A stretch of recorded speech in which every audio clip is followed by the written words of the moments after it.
नमस्कार, मैं हूँ रूबी सिंह और आप देख रहे हैं पीआरपी न्यूज। चलिए रुक करते हैं आज की प्रमुख खबरों की तरफ। भारत की राजनीति में कुछ नेता ऐसे होते हैं जो भीड़ में नहीं रणनीति में आगे रहते हैं। हार के बाद भी सत्ता के केंद्र में बने रहना, सरकारें बनाना, गिराना और फिर वापस लौट आना। अगर किसी में ये कला है तो वो नाम है शरद पवार।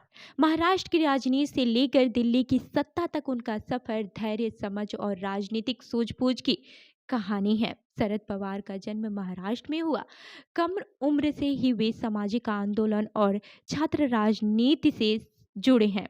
युवावस्था में ही उन्होंने ये साबित कर दिया कि वे केवल भाषण देने वाले नेता नहीं बल्कि निर्णय लेने वाले प्रशासक बनने वाले हैं। यहीं से उनके लंबे राजनीतिक सफर की शुरुआत हुई।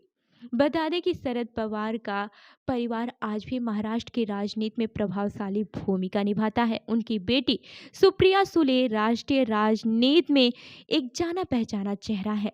पवार परिवार राजनीति को केवल पद नहीं बल्कि संगठन और रणनीति के रूप में देखता है। यही उनकी सबसे बड़ी ताकत है। शरद पवार 3 बार महाराष्ट्र के मुख्यमंत्री रहे।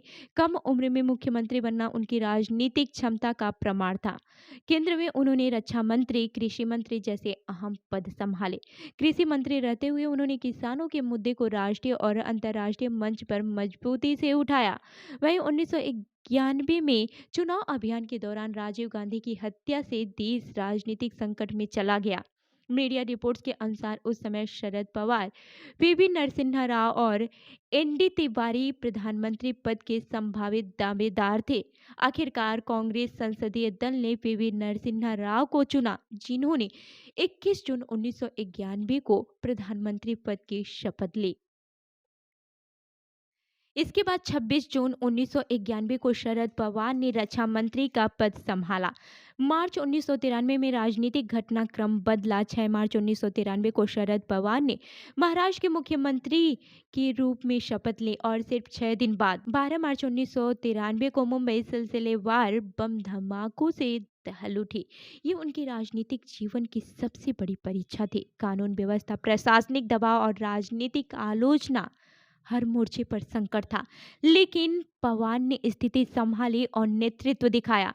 बता दें कि राजनीति के अलावा शरद पवार बीसीसीआई के अध्यक्ष भी रहे। भारतीय क्रिकेट प्रशासन में उनकी भूमिका बताती है कि उनका प्रभाव सिर्फ राजनीति तक ही सीमित नहीं रहा। शरद पवार ने अपने करियर में कई बार जोखिम लिए। कांग्रेस से अलग होकर नई रणनीति की शुरुआत करना ये फैसला आसान नहीं था, लेकिन उन्होंने साबित किया कि वे सिर्फ सत्ता के नहीं रणनीति के खिलाड़ी हैं। शरद पवार को यूं ही भारतीय राजनीति का चाणक्य नहीं कहा जाता। वे समय की नब्ज पहचानते हैं, हार में भी भविष्य की जीत देख लेते हैं। उनका जीवन सिखाता है कि राजनीति में ताकत से ज्यादा समझ, धैर्य और सही चाल मायने रखती है। तो शरद पवार की ये कहानी आपको कैसी लगी, हमें कमेंट करके जरूर बताएं और ऐसी ही अन्य कहानियों के लिए हमारी वेबसाइट www.prpnewsindia.com पर विजिट करें। धन्यवाद।